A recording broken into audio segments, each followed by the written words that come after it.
Forward ever. Backward never. Greatest Nigerian youth. Great.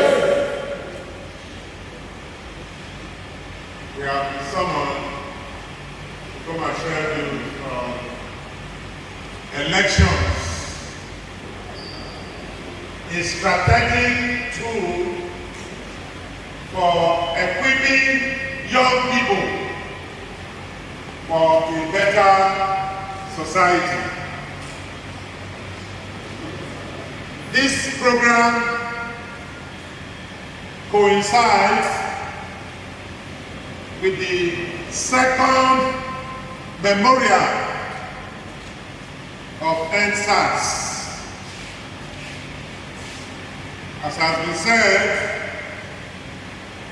those who pay the supreme price to make that point can never be forgotten.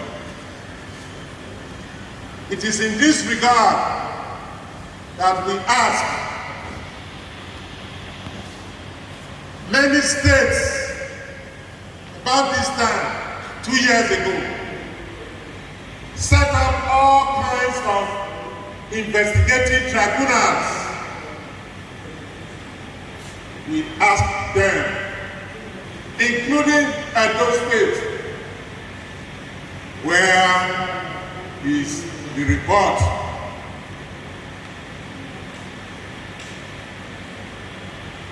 Is it part of our resolution here today that all those reports must be released? Yes, sir. I can't hear you. Yes, sir. Ordinarily, once a panel of investigation does the job, not only is the report released, a white paper is issued. So on this day, as we remember our heroes, we ask, where are the white papers on the investigation panels? Is it one of our demands today? Yes, sir. So let those who are in charge of our own state respond to this. We are also holding a youth summit 2022. As I was thinking about this, I don't know how many of you are very familiar with Bob Marley's songs. Bob Marley died many years ago now, so his songs are older. Talking about the youth summit. They're now tired, waiting the fears. They can't get me out of their race. I don't know, they draw back card. Those who think the youth will disappear, are they not lying to themselves? Now they go tired to see the face of the youth, for believing that the youth will soon disappear. In their game of cards, they drew what Bob Marley calls a bad card. What that means, comrades, is that youth exemplifies resilience. Will not go give up? No. So you say it loudly and let them hear. Are the youth of Nigeria going to give up? No. Let them hear. Now, in the letter that was sent to me by way of invitation, I was reminded about the fact that we are having very trying times in Nigeria. That indeed our country is at crossroads.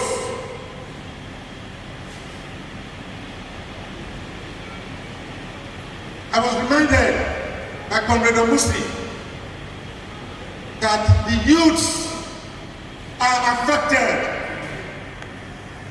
They are dispirited.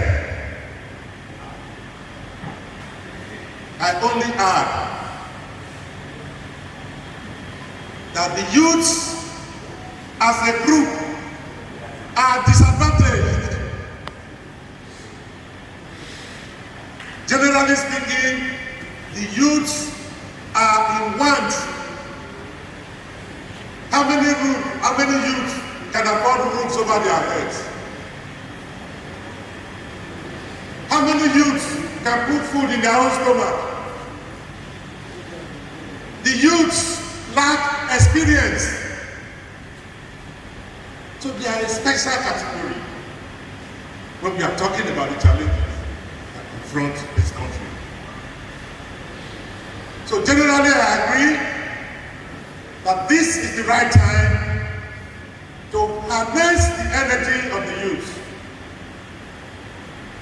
to put the zeal of the youth to work, and indeed to put all hands on deck. It's with these few words that I congratulate the Labour Party, Edo State, specifically the youth leader, my brother Ken Amusi,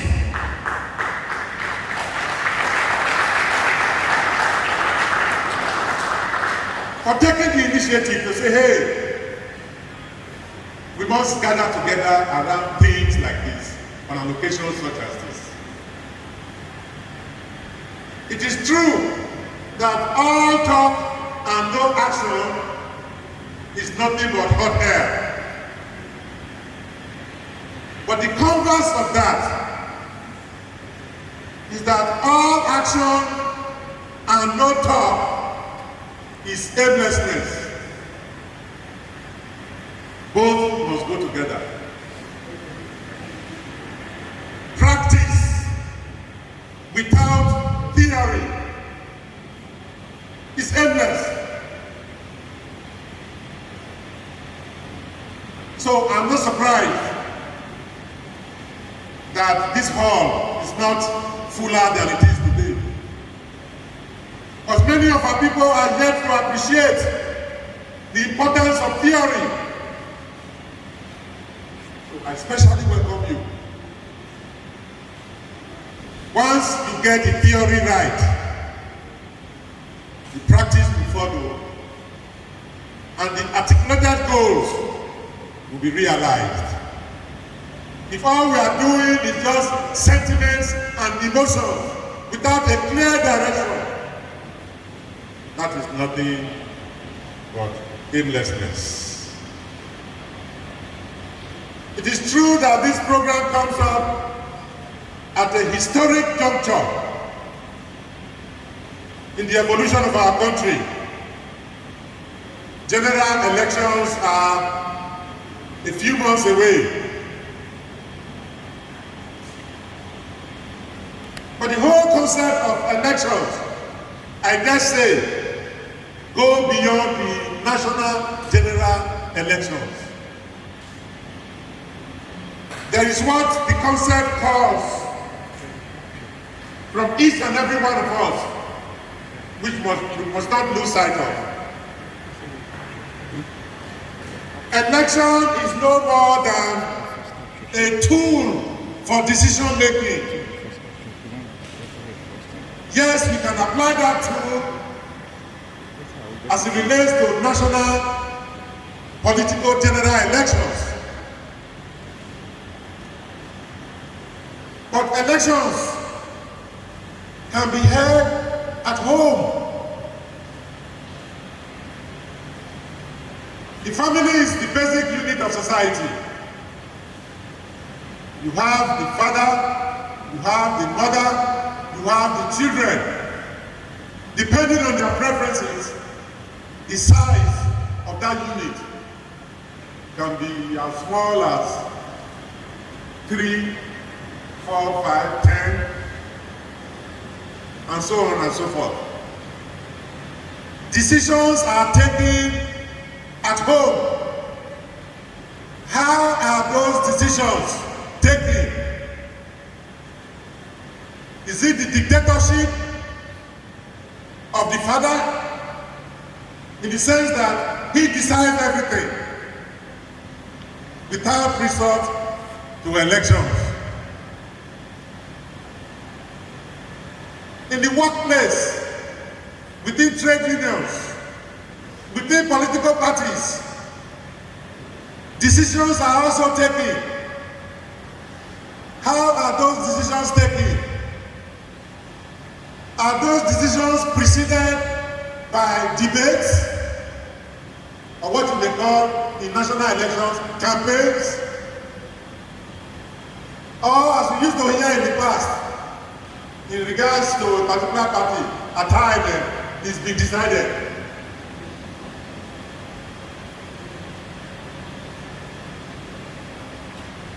In community organizations, community associations, elections. Of course, what you are hearing, elections are not all the time necessarily ones in which you cast the ballot. But elections nonetheless. In the legislative houses, there are elections as far as decision making is concerned. So that's why you hear by show of hands, even voices, all those in favor say aye, all those against say nay. The ayes have it or the nays have it. That's a form of election. In the ESCOM chambers, the chief executive and the commissioners, if that organization is to be run properly, democratically, there will be elections as far as decision making is concerned. Even the judiciary, you have a panel of 9 at the Supreme Court, or 15 or whatever. People have their different opinion as far as the issues are concerned. And they say the decision was taken by a vote of 5-4. Greatest Nigerian youths, the point I'm trying to make is that the Nigerian revolution will not allow any hypocrisy. If you claim to be committed to bringing about fundamental changes in our country, you must be a Democrat. Before decision-taking time, there will be debates so that contending views will have the opportunity to be compared. As I have said, in national elections, those debates constitute part of the campaigns. What is conveyed are ideas.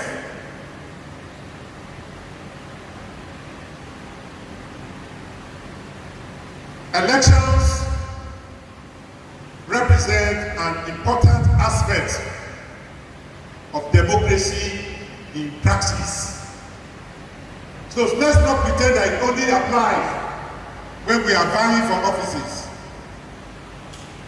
I'm trying to say, ladies and gentlemen, in the way we run even our homes, in the way we run our organizations, we must be seen to be democratic,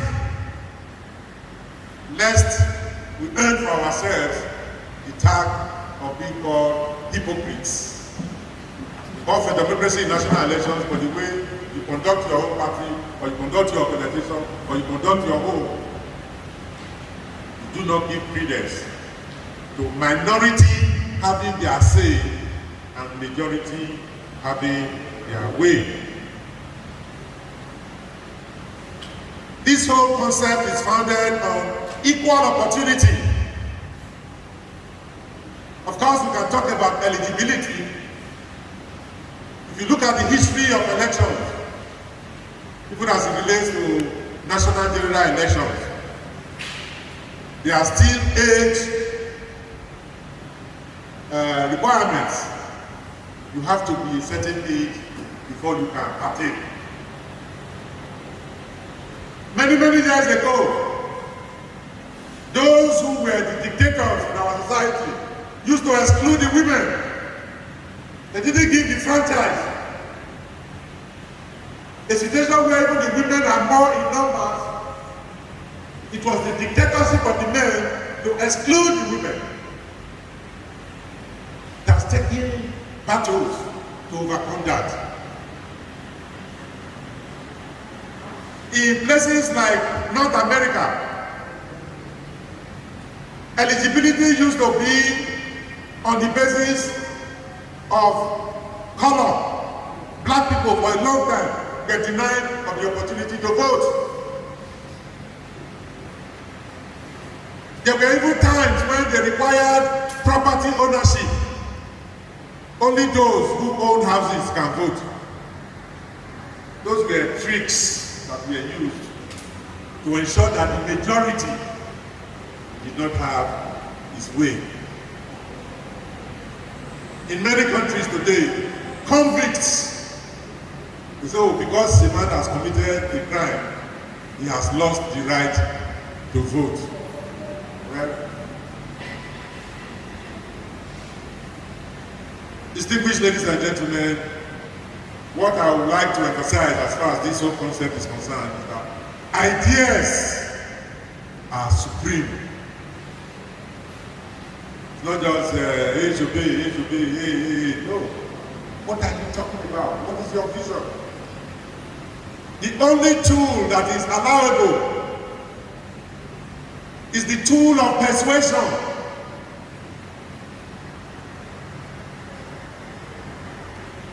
When you are persuaded, and Comrade talked about listening to a Peter Obi, it's not compelling you. You process what he's saying. And as a matter of conviction, this man is making sense. You allow yourself to be persuaded. That also means that you are democratic enough to yield to superior reasoning, superior viewpoints. If you hear an argument that is sound, and you place it side by side with, well, wishy-washy rationale, and somebody was trying to correct, well, I didn't quite say it's only a northern candidate that the northerners will vote for. And what I was trying to say, what is this man saying? So if you are not quite persuaded by that, it is democratic on your part to say, no. I don't think this man deserves my vote. So in the final analysis, it's a matter of enlightened self-interest. Whether you are voting with a show of hands or you are voting with the ballot, you use that process to advance your own interest. What you believe will be best for you. So there's a way in which this brings to the fore the level of political consciousness, the level of literacy, the level of poverty, indifference to the process, apathy. These are the factors that may conduce to vote buying. People no longer act on the basis of their conviction. So, I wouldn't say bring this rapper, I say that this candidate. For that reason alone,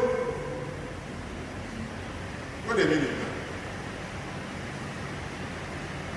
How worthy have you shown yourself to be of the opportunity to be part of the decision making? If the only thing that will persuade you is that you have been given 4 yards of Abadanyan cloth, cups of rice, on the very day of the election, chin-chin, or 2,000 naira. The fundamental law of our country says sovereignty belongs to the people. Out of this power that we have collectively, you give a little bit to those who occupy office for a limited period of time. You want to sell this sovereignty for 2,000 naira? For how many years? To be a shame if our people continue. That's happened in the past. But there's a family that said, well, after all, we didn't pay you. We paid you now, so why are you complaining? Our sovereignty is not one to be sold that cheaply. This is what has perpetuated money bag politics, which actually is not only a crime,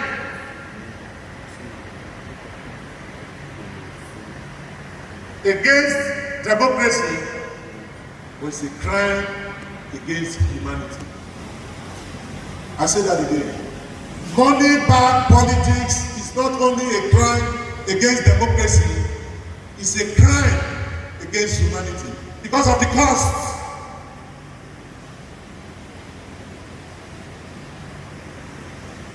Distinguished ladies and gentlemen, we are talking about political education, ideas. We must, in moving forward in this country, canvass amongst all of our people. And really, it's not a question of literacy as it relates to ability to read and write or not. Even those who cannot read and write, they can listen, they can reason. As our people say, you don't show them the direction of their mouth to put food in. So it may be an overstatement to say, oh, it's the illiterate. Many of our elders who have the misfortune of not being able to read and write, they are forthright, honest people that you can reason with, so that they appreciate the importance of the franchise, for which many lives have been lost in many battles past, before the franchise was extended to women and to the poor. So we have the misfortune of this country, in this country, of a history of brigandage, seizing ballot boxes to go and stop somewhere. We are all supposed to be deciding. A few, most of the time, youths steal the ballot box, steal the materials, go somewhere, do multiple printing, and stuff these boxes. Is that not a crime against democracy? We have had a history of election materials being given to the money bags for a fee by electoral officers. Elections have not been held, result sheets are ready.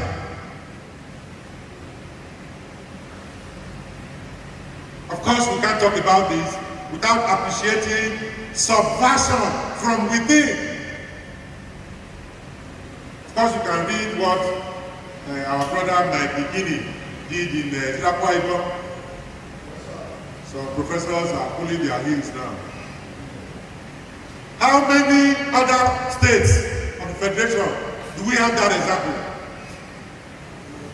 Whereby those who are supposed to be in charge of the process subvert that process even before it takes place on the altar of Naira. So we have been told that this time around, the accreditation process is going to be what they call it, beavers. Yes. Your fingerprints, your face. Don't come to the police station with cock and bull stories. You have your card, you will still do your fingerprinting, and they look at your face before you can vote. So when you are an agent of the Labour Party and you are there at the polling station, you must know what is expected of you, the standard that has been set in the law. But it's one thing to have the beautiful law, it's another thing for it to be enforced. But you as an agent of the party, you have the duty to know this. And so when you went there, you don't get carried away. But one of the things they do, there have been instances where agents of other political parties, they give them money. Money back politics. Don't look the other way. Are we going to allow that this time? No. The results will be read or declared at that station and immediately transmitted electronically. We hear there are those now who are trying to scuttle this because the history of brigandage and this crime against democracy is such that many people still believe they can reenact this time. Are we going to allow them to do it? No. So whatever results are declared at the unit is saved in the clouds and transmitted to the collation centers. Those days when they used to hijack ballot boxes and results from the polling unit to the collation center at the local government level, they are gone. But eternal vigilance is the price of liberty. So you as agents with an interest to protect, you must ensure that what is supposed to be done is actually done. So I have touched a little bit on the part of your campaign amongst the masses, on the importance of the right to vote which our people have. You have done a lot of work as far as mobilizing people to go and get their PVC is concerned. They have gotten their PVC, they must use it. And when they use it at the police station, what is supposed to be, we must ensure actually turns out to be. In the final analysis, we are calling on our people to use their vote to advance their interest by voting for candidates who mean them well. The history of our country that Commander Musi talked about is one of self-service under the pretense of public administration. That's why we don't have running water. That's why our children sit on the floor of the lectures. That's why our teachers have to go to neighboring houses to use toilets in their workplace where they spend 6 to 7 hours every day.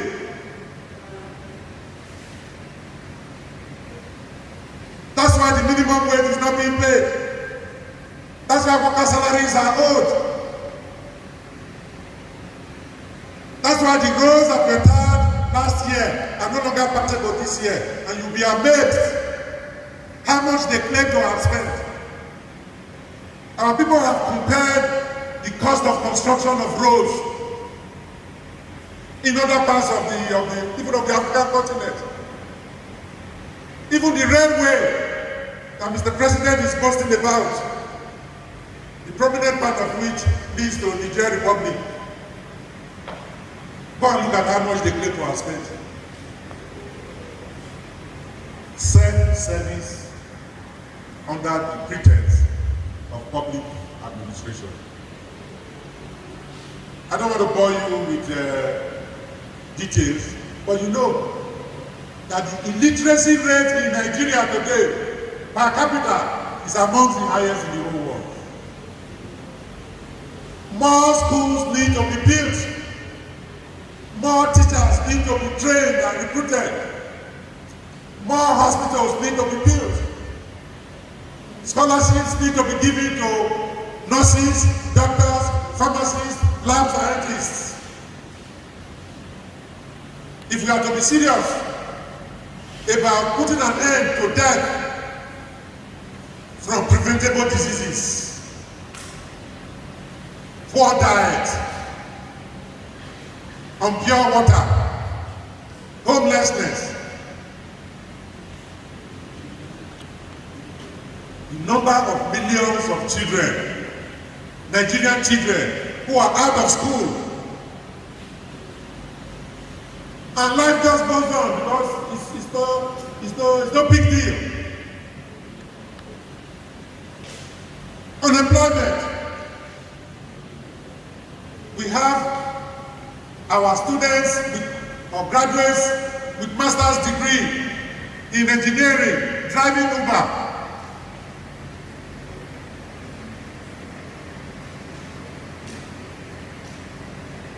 Insecurity. So, distinguished ladies and gentlemen, Nigeria has been turned to hell for the victims. The unemployed, the workers, the artisans, the traders, all those who have been excluded from this merry-go-round, from which many of the so-called office holders became not only billionaires, but trillionaires. Those who have been excluded from this camp, I dare say it is their time. This is the constituency of the Labour Party. We want to build more schools, hospitals, housing, roads, transportation, food production, clothing. You'll be surprised, but for Bendan Boutique, how many of our people will be walking around naked? Even with all the risks that attend that. Those people who use those clothing, you don't know what kind of skin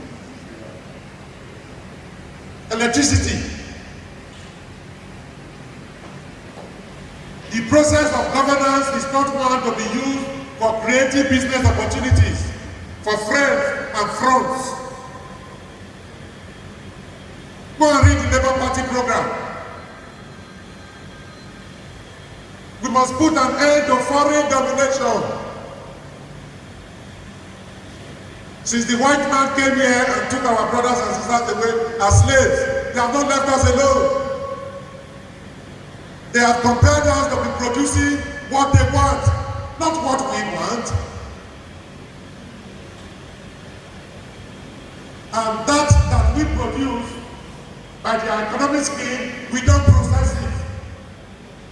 We send it out in the raw form, they process it and bring it back to us in the finished product form at the price that we have to pay through our nose. That was what happened to cocoa, that was what happened to granite, that was what happened to rubber, and it's happening today with crude oil. That is why our refineries are not working. There are a group of Nigerians teaming up with them to take our crude oil out, process it outside, bring it back. And these people meet government and say, look, you know it costs us money to take this crude oil out. It costs us money to process it. It costs us money to transport it. In the international market, this is the price. And the Buhari say, you know Nigerian people cannot afford this now. They say, so what do we do? The difference between what we would have wanted to sell it for and what we are compelling us to sell it now is called subsidy. So let me have it. Can Buhari pretend he doesn't know those he's entering into these deals with? Why are Nigerian refineries not working? Why must Nigeria be investing in a private refinery in Nigeria owned by an individual when we have 5 that we have deliberately refused to allow to work? So that those who are becoming trillionaires in dollars under this subsidy scam, they have been told 6 trillion. That's the Nigeria of our experience that has made this country hellish for the victims. My dear brothers and sisters, we are talking about oil theft. They say pipelines laid on water 6 kilometers into the sea so that their foreign partners don't even need to come. They will just load the oil out and make a U-turn. If you are laying one big pipes for water from the river to the village headquarters, would there not be signs that you will see? Not to talk about planting pipelines, huge pipelines on water for 6 kilometers. And they tell us that has been going on for how many years? 9 years. They are discovering more. Can this go on without collaboration?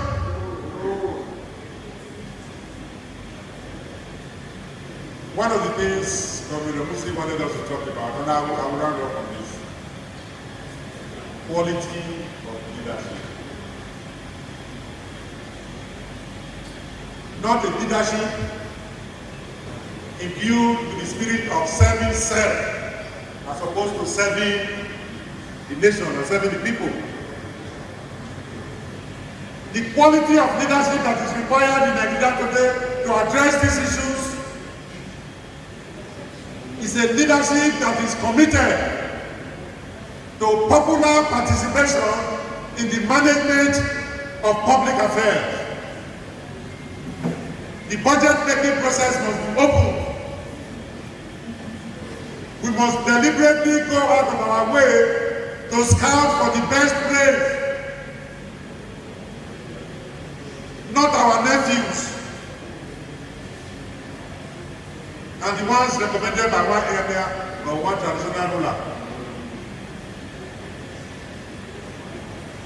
The union of intellectuals who spend all of their time studying systems. An avenue must be created for them to make input in the process of policy formulation and implementation.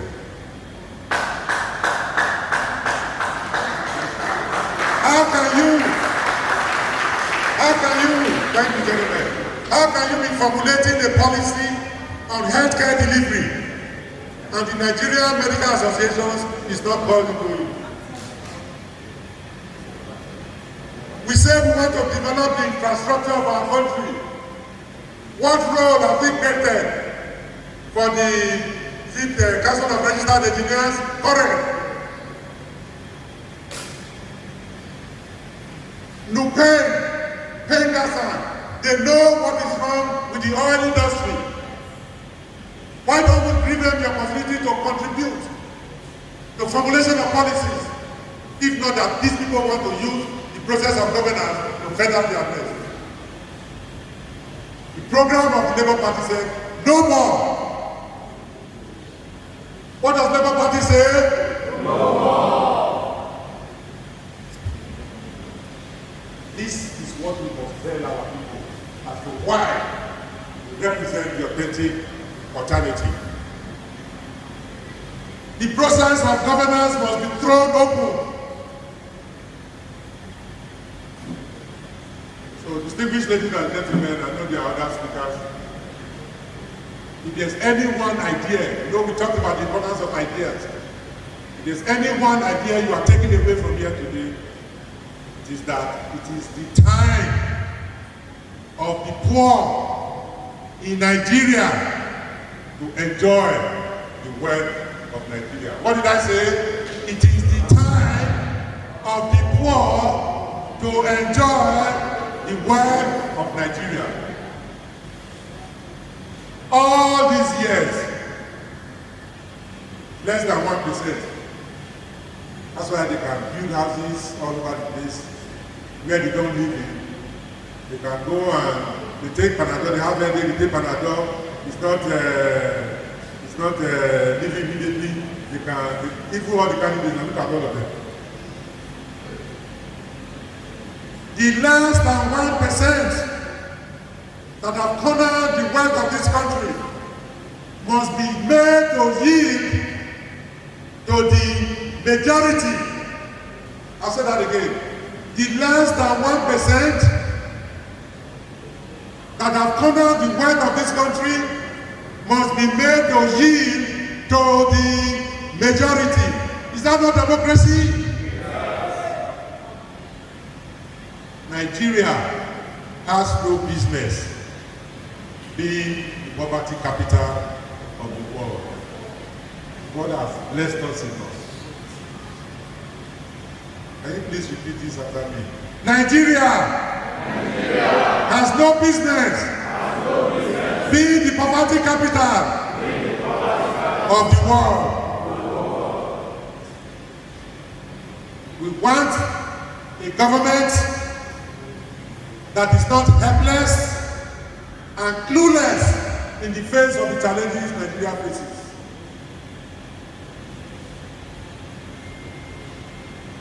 Baba Buhari, he said, look, me, I'm ready to go. Every speech he makes, and I say, this is going to be the last. People don't appreciate me. What do we want in Nigeria? A government that is not helpless and clueless, as the present government shown capacity to deal with the insecurity problem. You don't allow and started to blame the youth. Say you are lazy, that is why you are doing jobs. It's audacious enough to say you are waiting for government to do the job. Why will government do the job? What is government doing to empower you to empower yourself? We want in Nigeria a government that is prepared to work with the people to solve the people's problems. What do we want in Nigeria? A government that is prepared to work with the people to solve the people's problems. Now who got the land? I can't hear you. Now who got Nigeria? Thank you very much.